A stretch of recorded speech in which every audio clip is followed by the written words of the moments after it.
I am Audrey Johnson Shepard on TrumpForAll.us. We have the honor and privilege to interview Dan Porcupile.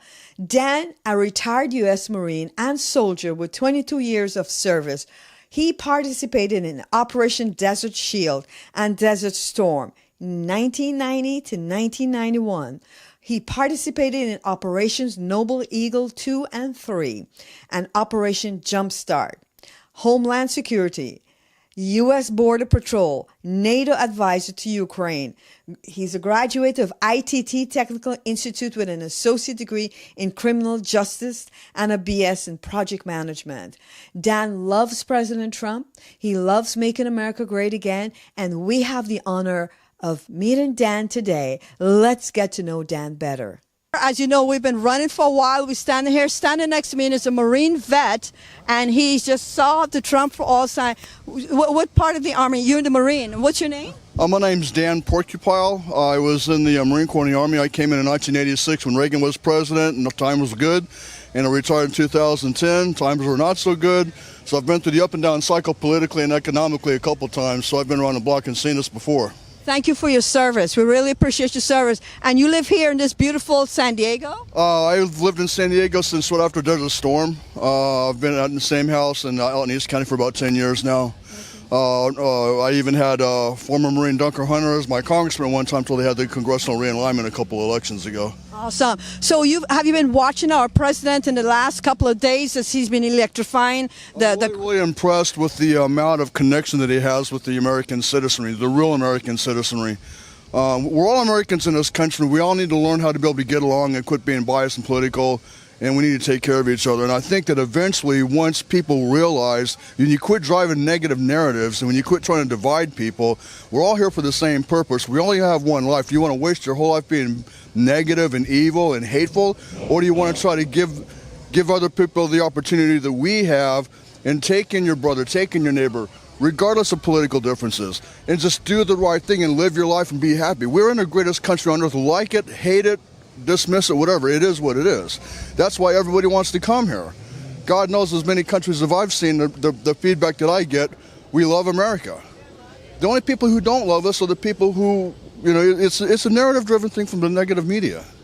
So. That's correct. As a naturalized American citizen, I appreciate America. I appreciate what it has done. I appreciate this president. So what you're saying is correct. We have 196 countries in the entire world, and this is the one country that everybody wants to come to. And our president I believe, and I know that, I really believe it in my heart, he has been anointed by God the Father, God the Son, God the Holy Spirit, and he is sending the messages out. And you as a Marine, somebody who fought for this country, who fought for this flag, who has fought for our lives here, we have to appreciate it, as he said, and stop the rhetoric and get up and vote. You're going to go out and vote? Absolutely. Right.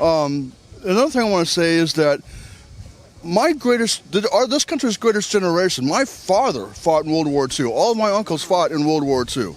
We had a sense of decency and a sense of morals and a sense of togetherness. They're called the greatest generation for a reason. Everybody had one purpose: to win, right? Win. Champions. That's what we do in this country. Some people don't like to win. I like to win. So do I. And that's what we're doing right now, is winning, and that is causing problems for some people who have a different plan.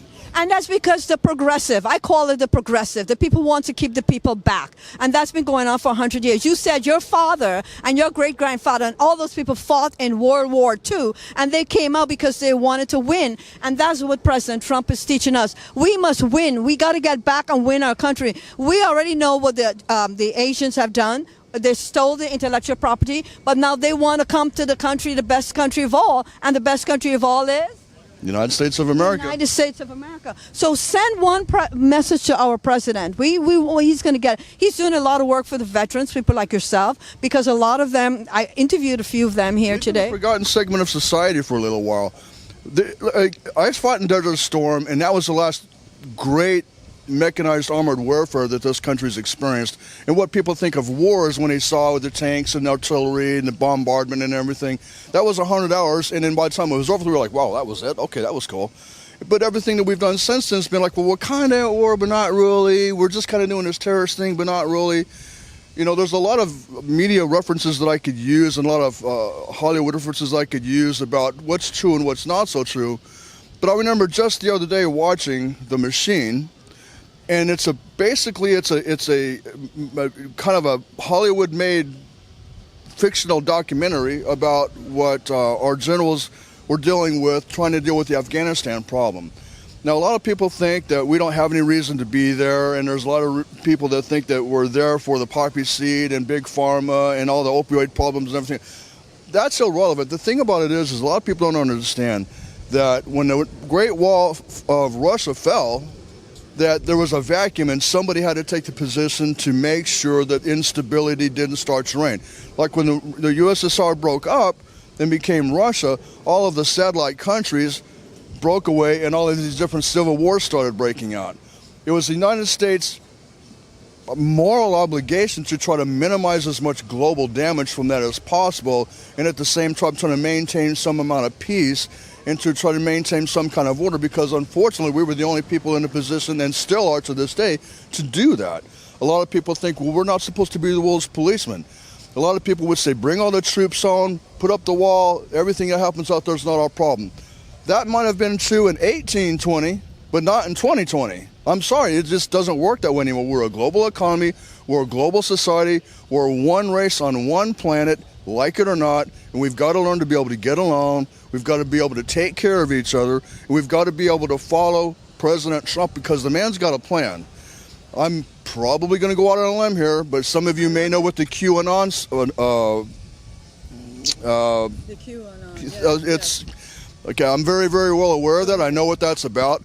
And the one thing, if nothing else, regardless of all the numerical accomplishments, all the hitting point accomplishments, economy, jobs, and everything else, the one thing that this man has done is he has forced us, the good, traditional people of this country, to wake up and realize what's been going on over here behind the curtain for the last 50, 60 years. And that there's a lot of people out there who do not have this best country's interest at hand, who are in the highest levels of government in this country.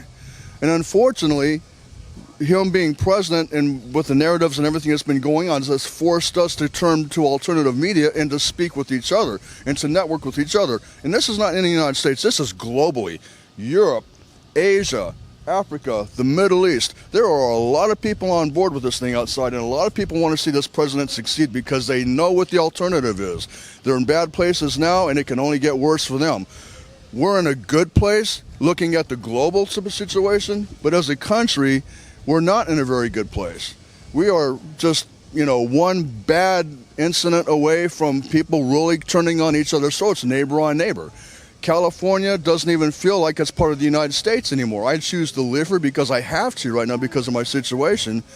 But I'm hearing things from other parts of the country that there's so much division being created, it's almost intolerable. People are turning out. Family members are losing family members.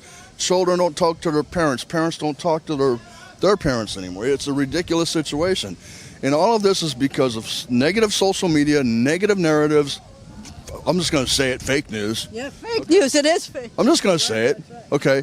When you get to be 50 years old and you've seen some things and you've done some things and you know what reality is because you can touch it, feel it, and taste it and shake the hands of it, and then you see what somebody else is, the sky is beautiful blue today with sun and we got beautiful puffy clouds, and CNN will be like, it was pissing rain in San Diego all day long today. And people will eat that up. It's just not true. And that's because of negativity, and you said the fake news, but like you just said, what is important is our president is here to stay. He's not going anywhere. He's 72, but that's a new 27. Look at the energy. He has been anointed by God, and we're blessed. We're blessed to have you showed up here with the instructions that you just mentioned. God put you right here. We forgot about God. When we take him out, we saw what happened. But President Trump, thank God we have a praying president in the White House, along with Mike Pence and the Trump team, and that's what we're going to do. We're going to respect our flag, respect our country, respect. Tonight we're going to see a red wave to victory. We're here to win, and we're going to win, and we're going to win.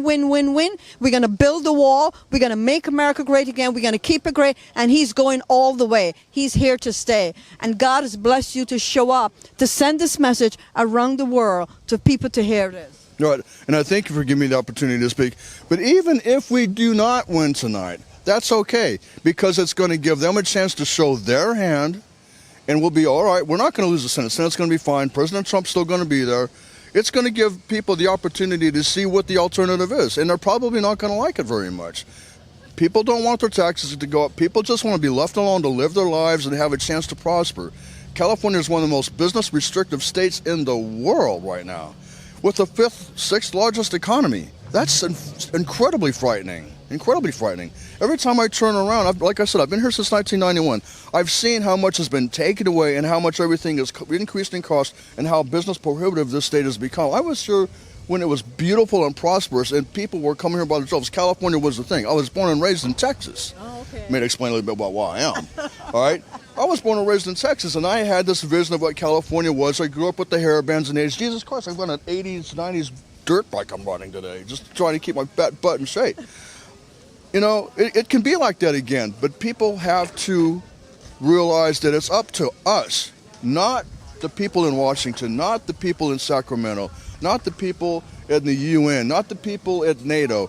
It's up to us. We have to get our individual responsibility back in this country, and until that happens, this is not going to get any better. And that's the number one message that I think the president knows, is that personal accountability, recognition for the things that are done right, and try to minimize the wrong.